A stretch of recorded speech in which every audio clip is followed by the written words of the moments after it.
Manning here. Welcome to Dome Theory 93. Gerald Bourguet is with us to talk Robert Sarver. And there's a big news in the NBA this week. It was broken about a year ago. This investigation by the NBA took about a full calendar year, and the results of it came out this week. Among other things, racist language, sexist language, among numerous notes of a pretty hostile workplace being uncovered by the NBA here. The penalties: 1 year suspension from the team, $10 million fine, and Adam Silver had to come out and defend it this week. And I would probably argue his lowest point as commissioner so far was that question and answer session with Howard Beck and others in attendance there at the NBA headquarters, defending his suspension, comparing it pretty weakly, I thought, to the Donald Sterling saga, and how that unfolded, basically saying that the publicly heard statements and backlash that the Clippers and NBA faced compared to, I think what's been more of a mellow response from the NBA public, as well as players and really members of that organization as a whole, have remained pretty quiet throughout this. But that's changing now. I think a lot of people have put those comments under the microscope, and now quite a few prominent figures, players, among others in the NBA community, are coming out pretty staunchly against Sarver, as well as members of his own ownership group there. So Gerald Bourguet covers the Suns. He's been following all of this for well over a year. Where do things stand, you think? He's obviously not going to be around this team for the next year at the very least. But I saw Zach Lowe saying that members of the organization don't think he can come back after that. Yeah, it's an interesting question, and it's one that I think the dominoes are starting to line up as far as potentially replacing him as owner or ousting him as owner. You look at the player support, it's been, like you said, kind of tepid so far, but LeBron James, one of the most prominent figures in the league, still came out with his 2 tweets condemning it and saying that he felt the league got it wrong. Chris Paul, who's obviously one of the leaders of the Suns and leaders of the league, he came out, did something similar, saying that he felt this kind of atrocious behavior, the league didn't do enough with its sanctions against Sarver in this case.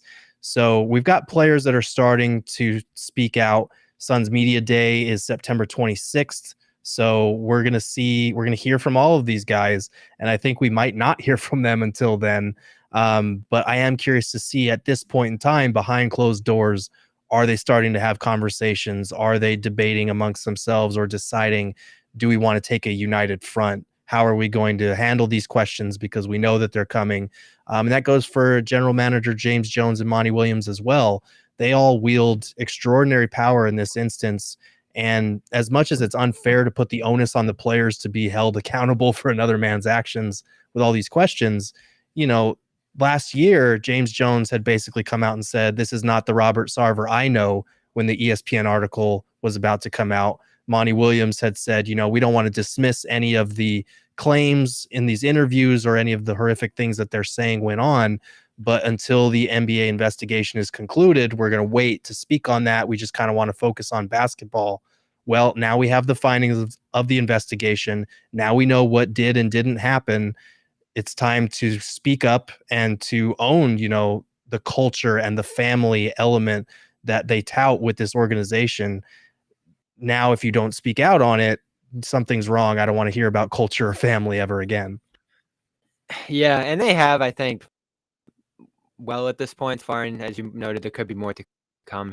But the investigation, and I'm not sure how many people watching read that original ESPN report a year ago by Baxter Holmes, but some staggering stuff in there. It opens with this section about Sarver asking whoever he was with at that point why he can't say the N-word, but Draymond Green can. The report comes out and says that at least in 5 instances, Sarver used a lot of contradictions in there, such as these sort of excuses or benefit of the doubt, whatever you want to call it, saying that there wasn't racial animus to these comments, or in the case of, what really I think came down to sexual harassment and a lot of these different, or at least sex-based discrimination against employees here, saying up to a pregnant woman in the organization that her career is going to be different at this point. A number of other body-related comments here.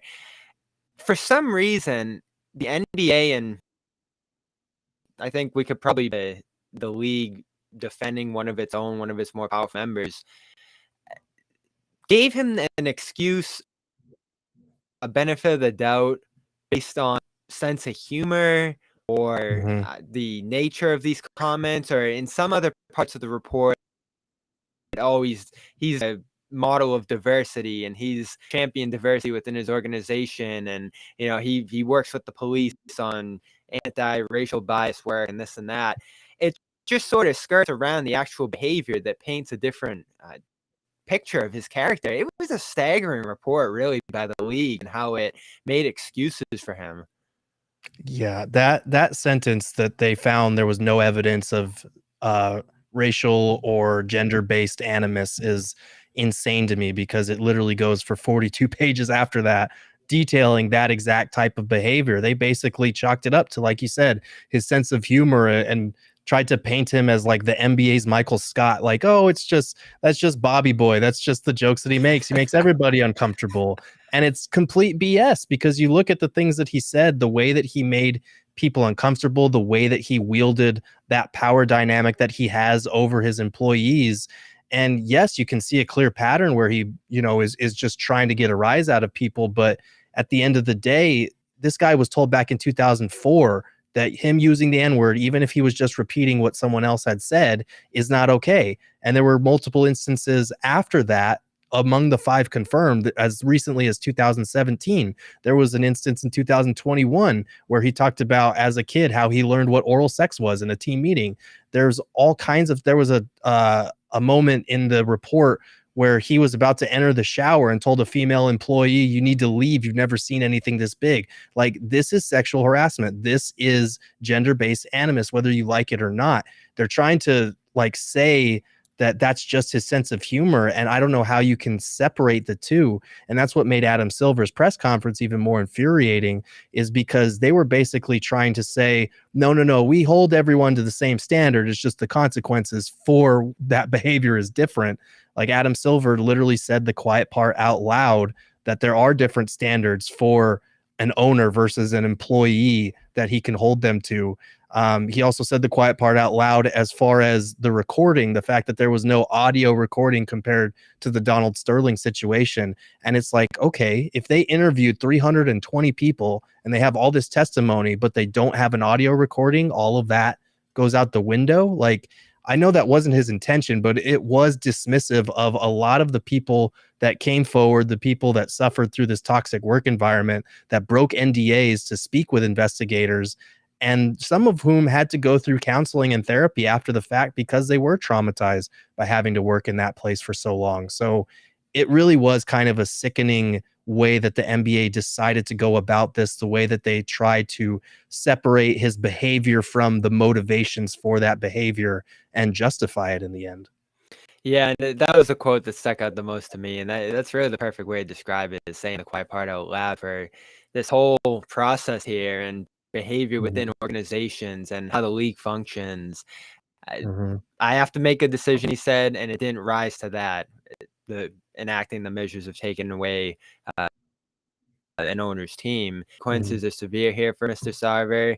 Reputationally, it's hard to even make those comparisons. Somebody who commits an inappropriate act in the workplace in somewhat of an anonymous fashion versus what is a huge public issue right now around this person. Really, like, a lot of it just boiled down to it not making much sense here. Like, from a common sense standpoint, right? Because listen, we all understand that there's team ownership rights and a huge process, and really this fight that had to probably dive into to take his team away that Silver, as well as the other owners, probably didn't want to get into here. So I think what he basically was doing throughout this whole press conference was trying to be as transparent as possible, even if what he was saying didn't sound good or frankly wasn't good leadership. I mean, other people said maybe you step down as commissioner in this moment if you're unable to do something about something like this.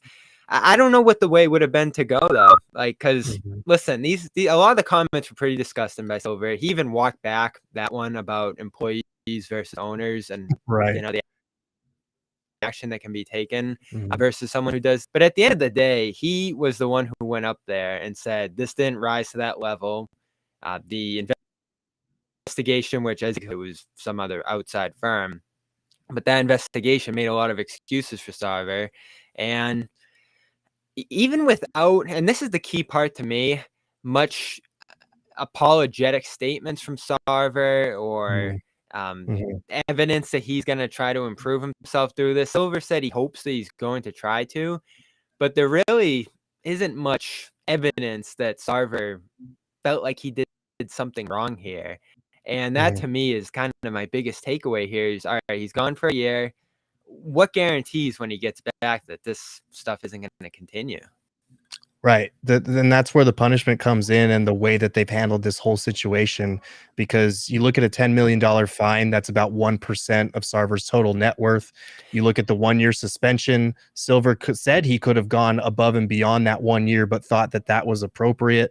And he has to go through a training course. Like, I'm sorry, but the 60-year-old white millionaire is not suddenly going to decide that he's a different person from one training course and a fine that minimal. He is who he is. He's been this person for most of his whole life. And this type of lenient punishment, which he fought kicking and screaming, by the way, is not going to do anything to change his mind or change his behavior. I believe that people can change, but they have to want to change. And so when someone shows you their whole ass, and in this case, literally shows it to you, that was one of the instances. Yeah, like you need to believe them. So I don't buy it. And you look at the statements that they released back in November when the article was first going to drop, how vehemently they rejected the whole thing. And then they came back and said, I still disagree with some of the particulars after the investigation dropped. Like, this guy doesn't get it. He's not going to get it, and he doesn't want to. And if he does get it, he just doesn't care. So I'm totally selling the idea that anything will change if he returns as Suns owner. But fortunately, there are plenty of people, not just players, but sponsors now, City of Phoenix and minority owner Jam Najafi as well, that are starting to speak out.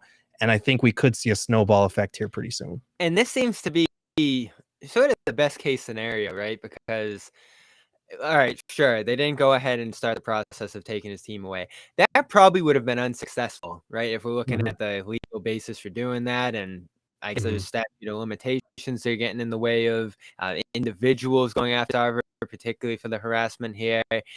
So legally, and this is what Silver was getting into, it was just sort of tone deaf as he was explaining it, is that they probably weren't going to be able to take his team away. And if you look back on it, I think our friends at the Rose Garden Report, they're covering the Trailblazers, put this well. They didn't take away the Clippers in that Donald Sterling situation. There was a whole, and the ESPN did a great podcast series about how he ended up getting ruled mentally incapacitated by his wife. It was just a whole crazy sequence where the wife takes control of the team and sold it for a record amount. And she still has these crazy rates, whether it's like being the number one fan, having court sides, getting championship rings if they wait all. So the league had this real like master stroke of PR in how that was addressed because of Silver's tough talk at the podium and the protests and all that different stuff that happened back then. It was really a pretty positive result for the Sterlings, and it probably would have been an even more positive result for Sarver here, even from a vengeance standpoint, if he was going to go at other owners. In this case, it's the money talking. I know this drives the free speech people crazy sometimes, but that sort of is what talks in this society, at least from a morality standpoint. A lot of people are mad. A lot of people don't like what went on here. And now the sponsors and the money people are sort of moving in accordance with that. As you mentioned, I think PayPal is saying that they're not going to be back as the team's sponsor on the jersey. If Sarver's back after the season, that's millions and millions. And I'm sure other sponsors will follow suit. The Players Association is now starting to speak out against them. And even Jam Najafi, I think, as you just mentioned there, is coming out and saying that Sarver should step down. So is that where this is headed? Is there just going to be enough pressure on Sarver to where he's going to have so little support if he comes back that he just takes his 35%, cashes in on it, which again is going to be a huge victory for him, but he's gone. I hope so, and I think so. I don't know if he'll ever go willingly. I think it's going to have to be something that literally forces him to the edge of the cliff before he decides to take the jump off. But it does feel like the stars are kind of aligning in that way because we've got players that are starting to speak up. And like I said, if Devin Booker says something at media day, Mikal Bridges, DA, these are younger guys who typically don't dabble in this type of stuff. But I have to think with Monty, with James Jones, with Chris Paul in those leadership roles, that they will say something. That will make a huge difference. The sponsors, obviously PayPal being kind of the first one to be like, look, we're going to pull out if this guy is back a year from now, which is when their jersey patch deal with the Suns expires. I don't know how much it's worth this year, but it was worth about $3 million last year. So that's a substantial chunk of change for your jersey sponsor.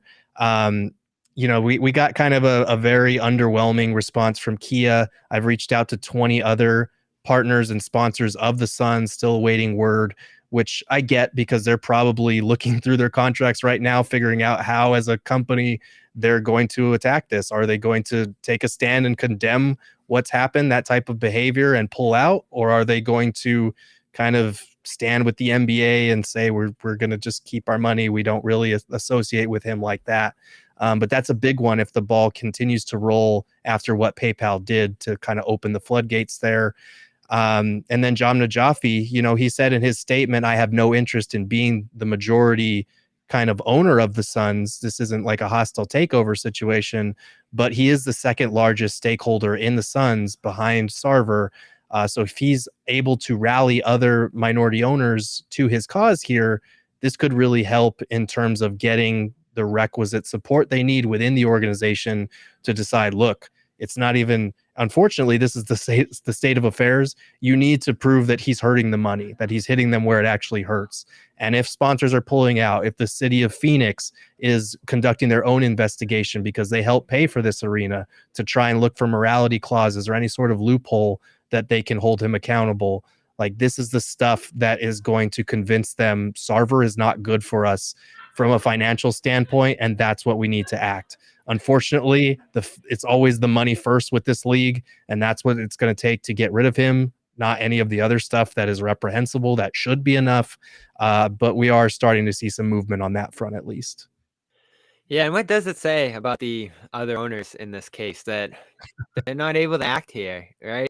So you need 3/4 of the league to throw a fellow owner out, and that's like, I guess I'm not even going to try to play lawyer here on that and what would play out after that. But does this just come down to other owners being scared that they've done bad things too, or they've maintained hostile workplace? And of course, Dallas has as an investigation show down there, and we've heard other things in other organizations.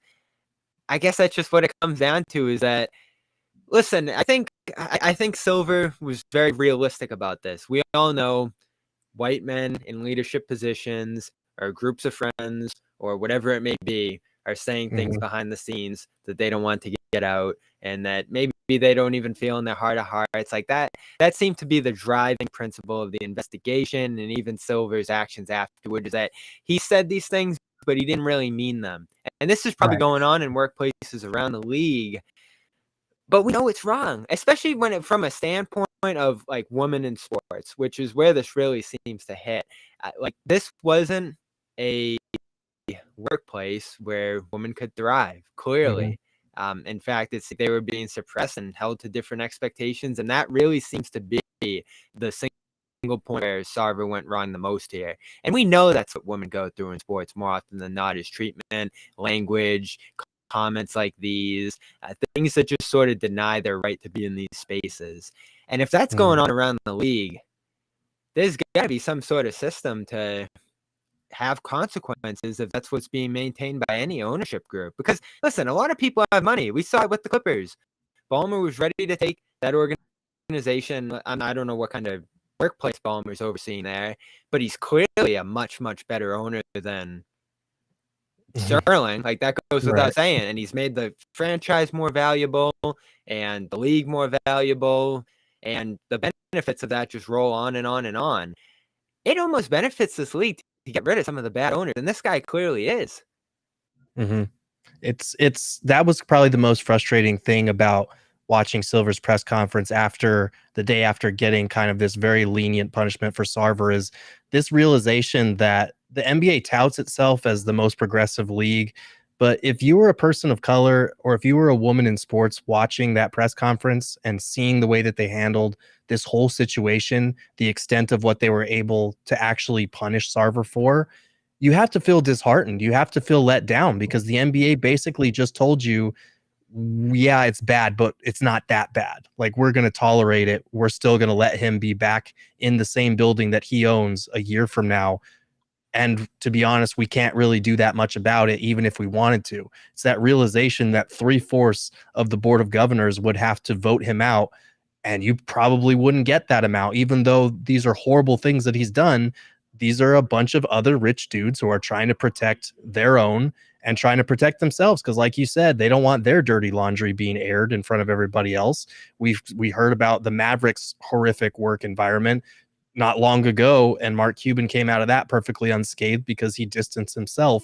He had that layer of deniability of distance between what was happening within his own organization. So it's one of those things where they are protecting your own, and you're sitting there listening to this, and it's just daunting because the whole system in the NBA would have to change. Because if the commissioner can't even punish the owners of his league, if he's just a mouthpiece for them, like what can you really do? You can't do anything. He said the quiet part out loud. Like, I can't take his team away from him. He could have banned him like he did with Sterling. He could have suspended him for longer, but he chose not to. So it's one of those things where the commissioner of the league is beholden to these owners. How do we hold these people accountable? How do we hold the rich and powerful of this league accountable? The sad truth of the matter is it's very, very hard to do. And until you hit them where it hurts, their wallet, not a lot is going to change on that front. Yeah, it's a great point. And who knows, maybe they did see some negative money repercussions coming out of that. Like, that ultimately is where a lot of this comes back to. And we probably were too abrupt in waving the flag for Silver as the best commissioner ever and having this be the progressively. And, they get credit for doing a lot of things that they've done, but who led so much of these efforts, whether it was the bubble or the Clippers protest that almost led to a cancellation of a playoff game back then. It's the players. And that's what's going to have to come down to again here, for better or worse, is the Suns players who have really, I think, done a good job not having this be a distraction over the last 2 seasons, 2 of the best in franchise history out there, not even really be a conversation. That's going to change now. And maybe it's easier to go out there and play and succeed than we think it is, but there's a lot of things revolving around this team heading into the season. The Ayton contract and how that played out, getting bounced as badly as they did in Game 7 against Dallas, and Chris Paul another year older, whatever you want to mention that this team's up against this year. The Clippers are back. There's a million different things. And now this is going to be the theme of media day and the early stages of training camp here is, what do you do about Sarver? And I have a feeling a lot of these guys are just going to look at this and be like, is this really our responsibility? But that's what it comes down to in this league now a lot of the time. And I'm very interested to see. We know where Chris Paul stands on it. He tweeted out that this fell short of what should have been done to Sarver. We'll hear from other players, as you said, once training camp starts. But what can these guys do? Like, are they going to have to threaten to boycott a game, as we've seen over the different years here? Statements probably aren't going to do much. How much even really falls on these guys? It's a tough place for players to be in again and again, having to be the spokespeople for bad leadership above them. Right. It's like I said, it's an unfair situation that the onus always falls on the players to enact change that the league, as the most progressive league in the world, should be doing itself. But it is, I wouldn't expect a player boycott just knowing these guys, especially because, their championship window is open right now. A lot of these young guys have never really been in a situation like this, and I think that they've distanced themselves from their owner because they're aware of his reputation. Everyone's aware of Robert Sarver's reputation. And it's unfortunate because you hope that they'll at least say something. I'm not expecting them to start saying, we're not going to play until you get rid of Robert Sarver. That would be a huge risk, and it'd be unlike anything we've ever seen in NBA history. Because even the Clippers, they talked about boycotting that game, but they did their own public protests. And that was enough because of all the, vitriol around that video or that audio at the time. There is no kind of smoking gun in this case. Unfortunately, there's no visceral reaction to hearing Donald Sterling say what he said. If they had it on tape, this wouldn't be an issue. Like if they had Robert Sarver doing any of these things on video or on tape, that would be a different story. But unfortunately, that's just not the nature of the reality. So they really do need Devin Booker to say something. They need James Jones and Monty Williams to say something. And if they do, then that gets the ball rolling. That attracts sponsors. That tells them, okay, we need you guys to back us up here. And maybe we do see some meaningful change. But I, for one, would be very shocked if they had something planned like an actual boycott. He's Gerald Bourguet. You can follow him on Twitter at Gerald, Bourguet, lead Suns writer for Phoenix Sports. They just did an episode before we got on here drafting fruit. Yes, we did. Yes, we did. We needed a little levity after this week, so we do a lot of snake drafts. So we just decided let's draft our favorite fruit today. So go check that out. We're of course brought to you here on Dome Theory and CLNS Media by Athletic Greens. Someone just DM'd me today saying that they went and ordered it, which is great, and they're wondering where they could get their phenomenal T-shirt from the Garden Report. Here it is right here. We're giving those away if you go and try out the product. And great one. We've loved it for over 2 months here on the Garden Report as well as Dome Theory. athleticgreens.com/garden. It's a powder that you put in your water every morning. It's as easy as that. And you're getting 75 vitamins, minerals, adaptogens, probiotics, just a little bit of everything you need for your health. On top of that, they're going to give you a year's supply of vitamin D, 5 free travel packs. It tastes great. The reviews are through the roof. Like, I don't even have to say it. You can just go over to wherever they sell it and check the reviews, and they are amazing. People love this stuff. They have cool gear like bottles and container to store it in.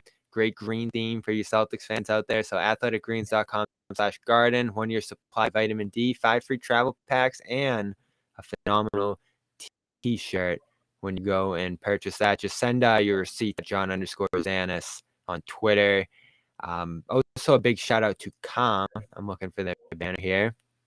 Been with us for a minute as well. Com.com/garden. That's 40% off a premium subscription. Sleep Sounds. Rain. I use it every night.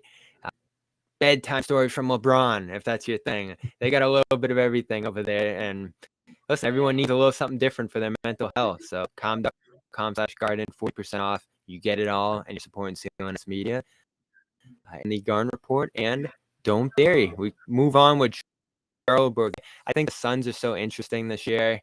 They're this team that's going to pivot toward maybe competing at a higher level than they did in the postseason last year, although it feels like more people are looking at the situation and saying it's going to trend down. Playoff loss, that horrific. The Ayton contract playing out the way it did after an already easy year from him, where a lot of people are questioning his work ethic and everything else. Chris Paul, another year older here. And Booker, he was in that MVP conversation last year. I'm blown away by the strides he's made since that 70-pointer at the Garden, which I just thought was all empty calories. I think he's a real deal playmaker and one of the best scorers in the league, clearly, at this point. Defensive strides, this team's amazing defensively. The pieces are here. You love this red up and down, but what's harder to gauge is kind of the mindset and temperament of a team, especially after going through something like they did in the playoffs. Yeah, it's like you were saying, like this would already be an uncomfortable enough media day without all the Robert Sarver stuff, just from an on the court perspective, because you look at their last couple of months and it was the Game 7 embarrassment, the worst playoff loss in franchise history. You look at Monty and DA getting into their little sideline spat. You look into, just an offseason of uncertainty regarding DA and his contract situation, that he had to get an offer sheet from the Pacers, which the Suns then immediately matched. And Jay Crowder, the last couple of weeks, what he's been tweeting and the tweets that he's been liking as far as a return to Miami. What's that? I didn't. Oh, so he tweeted a couple weeks ago about change being inevitable and you need to grow and I'm ready for a change, that type of thing, which could be, maybe he's going into a bench role, or maybe he's just talking about, himself as a person. Jay Crowder is that type of dude, but then he's changing his diet. Yeah, exactly. It could just be a diet. Maybe he's going vegan like his buddy Chris Paul, who knows? But then he started liking tweets about, from fans and from a media perspective. Someone had tweeted about, I think it was Ira had tweeted about the Heat possibly looking at Jay Crowder if they don't get PJ Tucker. There was another one from a Mavs fan saying you should come back and that type of thing. So it could just be a guy being nice to his fans because he did play for the Mavs. He did play for the Heat. But it was just interesting because he did delete his Instagram for a little while. He had pinned a comment where a Mavs fan was telling him he should come back to Dallas.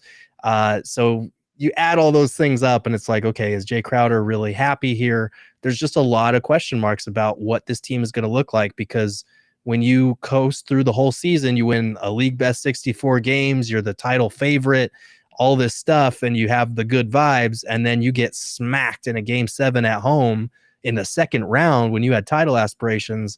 Like, yeah, there are going to be questions about what does the locker room look like? What are the vibes like? Are they ready to bounce back, or did something break permanently in that situation?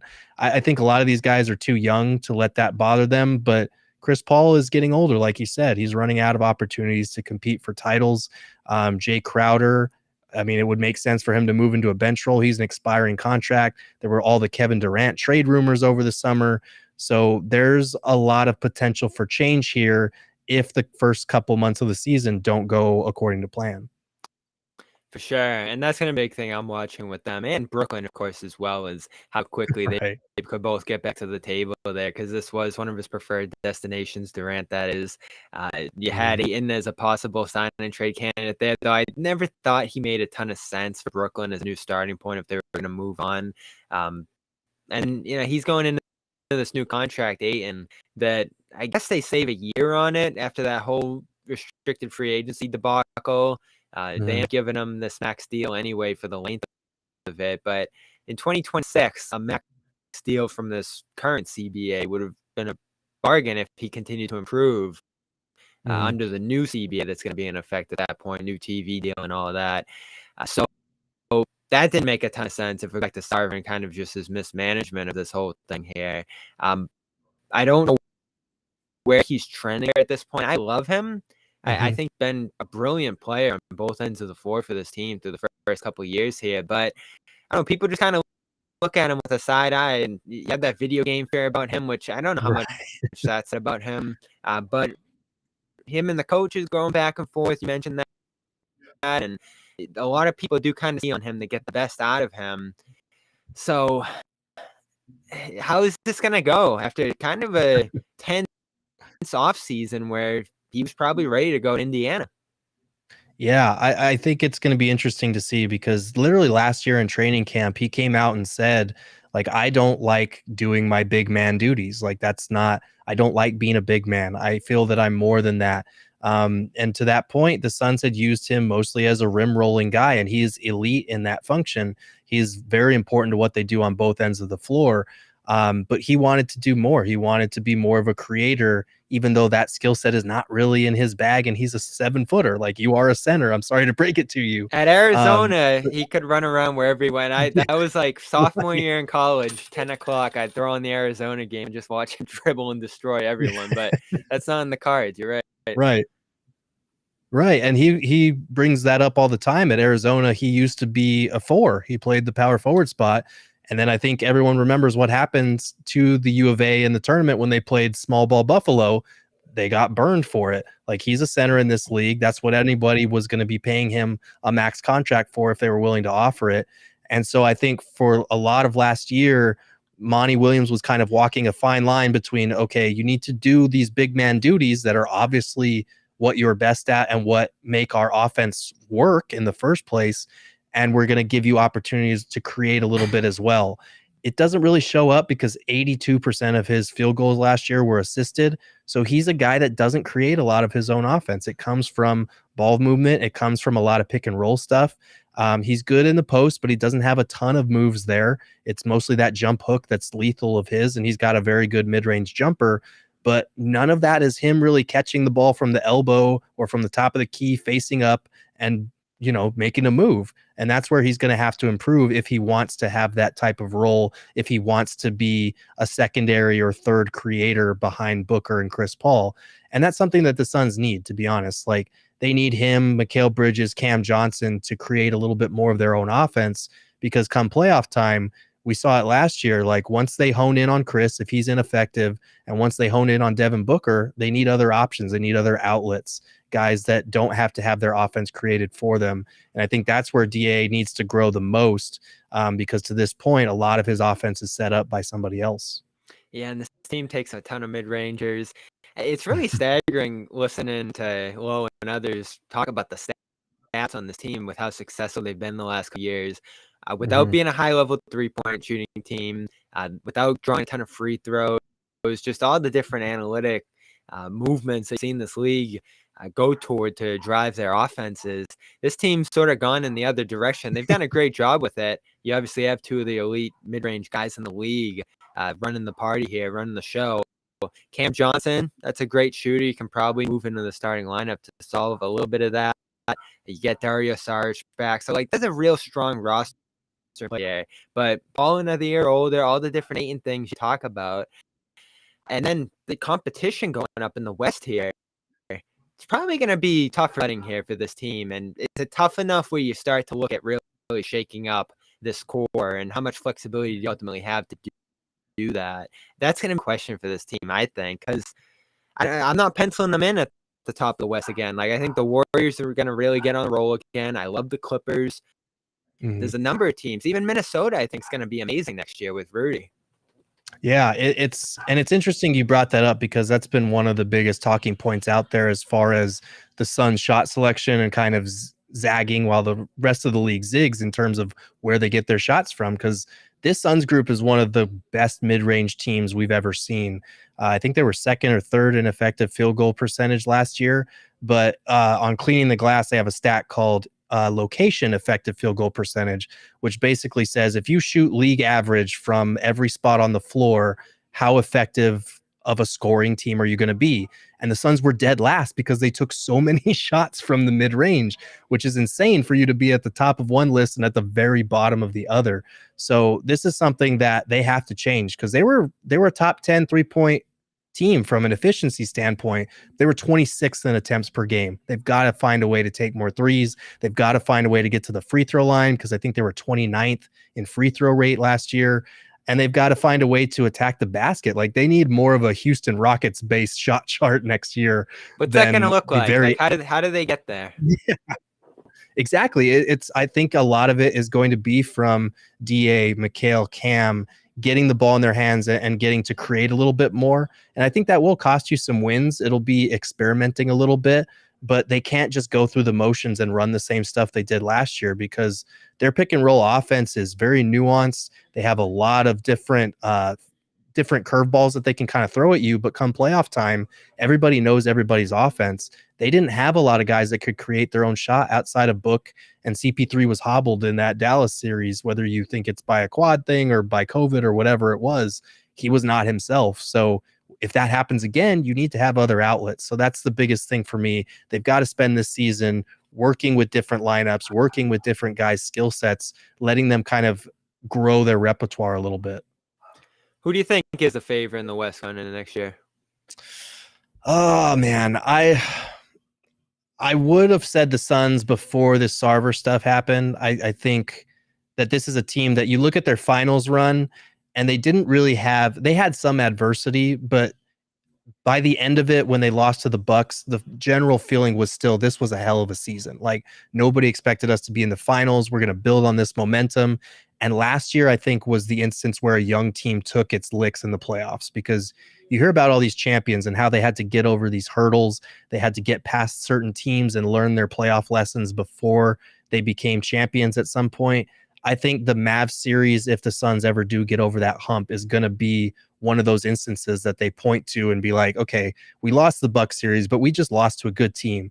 That Mavs series, we should not have lost that series. Like, we were in the driver's seat. We were the better team. I think they had beaten the Mavs 11 straight times at that point, and they beat themselves. They stopped playing Suns basketball. I really do think that if they get over that hump, they'll look back on that as a learning experience where we're like, okay, we took our licks, but we learned from it. We got better from it. But man, it's tough because this is going to be a huge distraction, all this Sarver stuff now. I think, like you said, the Clippers are going to be very good if Kawhi can stay healthy. I think the Warriors, you can never count them out. But those are probably my three teams at the top. I'd probably just give the edge to the Clippers because they're the deepest team in the NBA by far if they stay healthy. But I'm not going to count the Suns out. I know a lot of people are down on them with the way that series ended, but I do think they'll be better for it. Everyone seems to think everything's going to be okay in Brooklyn, and we saw what happened yesterday.